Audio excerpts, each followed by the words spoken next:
Саламатсыздар ма? Бүгін бізде Microsoft PowerPoint, яғни презентациялар, слайдтар құратын программа. Microsoft PowerPoint деген бұл Microsoft компаниясының өнімі, яғни арнайы бағдарламалық жабдықтау.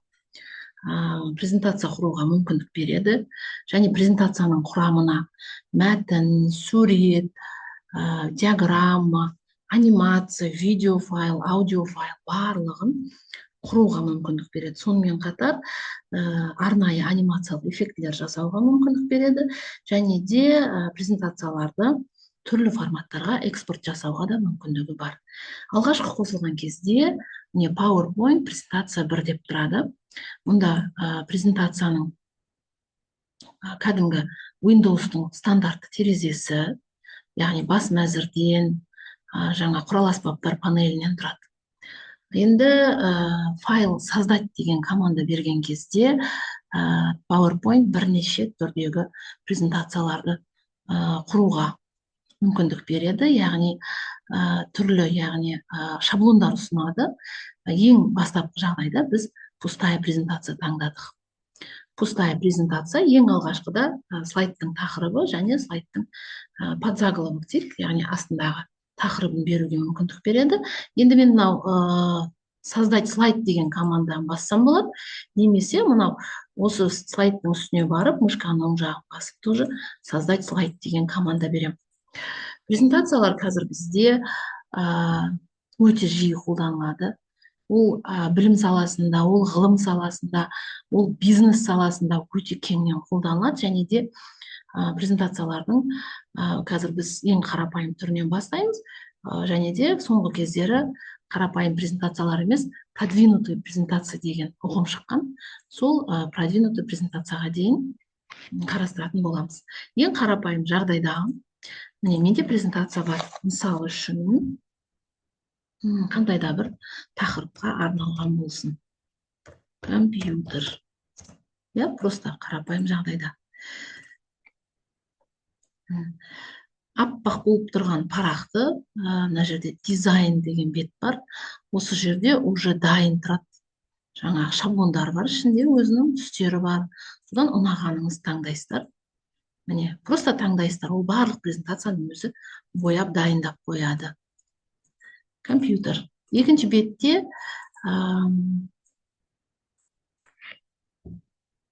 тақырып. Яғни менде компьютер деген не деп қоямын. Көбінесе ақпарат интернеттен алынады. Яғни қазір мен браузерді ашамын да, сол жақтан компьютер деген мынадай, немесе қандай да бір сурет деген сияқты бір мәтінді мына жерге алып, ставить етіп, копировать етіп қоя салуға болады. Кәдімгідей кез келген текстті жазуға болады. Электрондық құрылғы ақпаратты сақтауға мүмкіндік береді деген сияқты интернеттен алып сақтауға, өңдеуге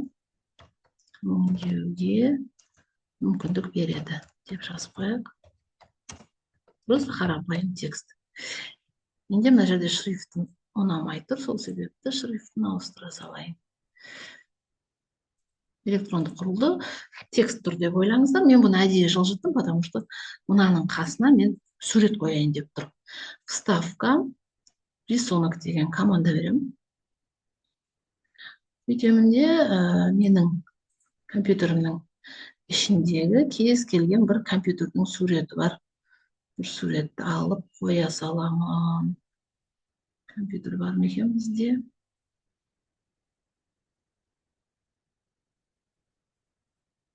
Так, аның ішінде бар еді суреттер. Міне тұр. Жоқ, болмайды. Хорошо, кез келген бір суретті алып қоя саламын. Компьютердің суреті.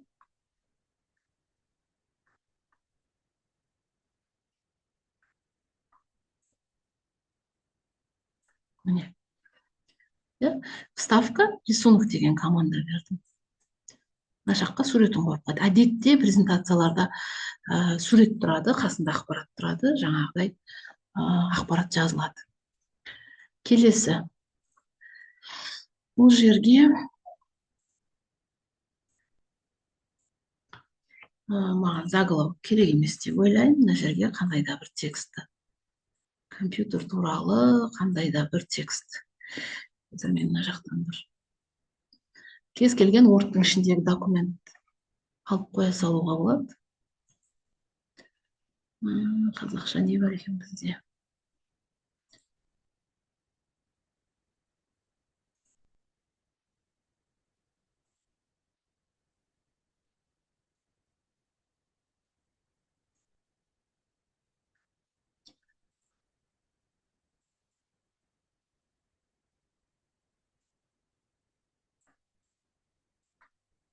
Мен бір любой дайын мәтін таптым, копировать еттім, мына жерге қоя салдым.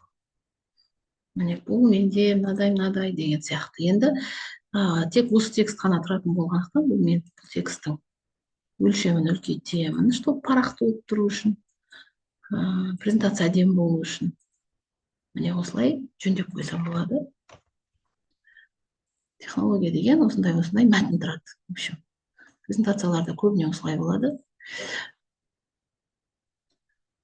Және үшінші бетке просто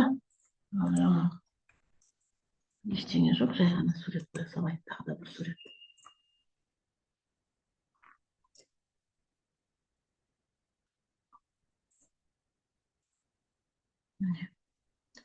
Өлшемін жөндеп бір презентацияны соңына дейін жасап көрсетейін деп жатырмын, себебі пока бұл бізде ең қарапайым, ең стандартты презентация. Міне басқа слайдтарды пока керек емес деп ойлаймын. Енді мен сақтаймын. Файл, сохранить как. Компьютерде менде курс деген папка бар. Компьютер PPTX деген бұл презентация PowerPoint деген. Бұны файлдың кеңейтілімі деп айтады, яғни мен презентацияны компьютер PPTX деп сақтап жатырмын. Сақтадым. Енді дизайн көрсеттім, сіздерге бір анимация көрсете салайын деп тұрмын. Анимация ана жерде қараңыздар, неактивно болып тұр, яғни анимация болу үшін объектін белгілеп алу керек, или суретті, или текстті. Сосын қараңыздар, возникновение дейді, выцветание дейді, вылет дейді. Прям осының біреуін таңдайсыздар. Өздеріңізге қайсысын ұнайды. Мысалы үшін панорама таңдадым мен. Енді мынаның ішіндегі тұрған мәтін. Бағанағы мәтінді осы жерге қоя салайын, чтобы мәтін көп болсын.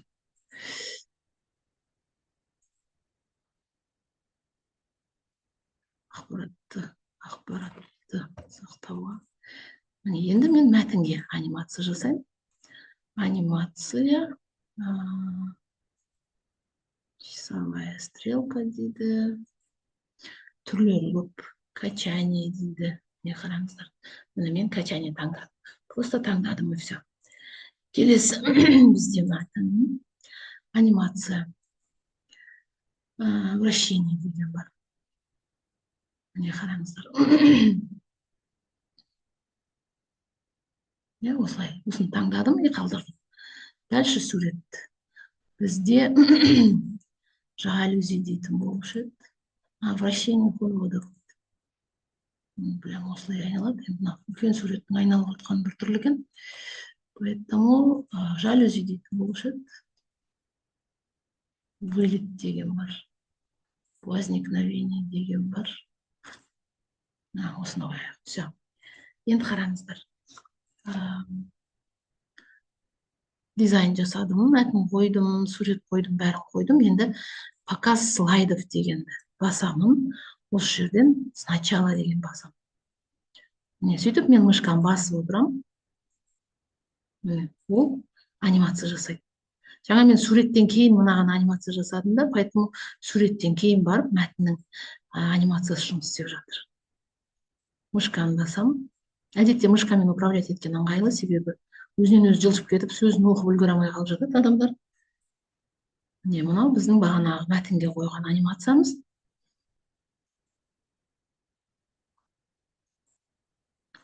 Және міне біздің суретіміз. Сонымен конец показа слайдов деп айтады. Бұл сабақта біз ең қарапайым презентацияны жасап көрдік, оған дизайн жасадық және анимация жасадық. Назар қойып тыңдағандарыңызға рахмет. Сау болыңыздар.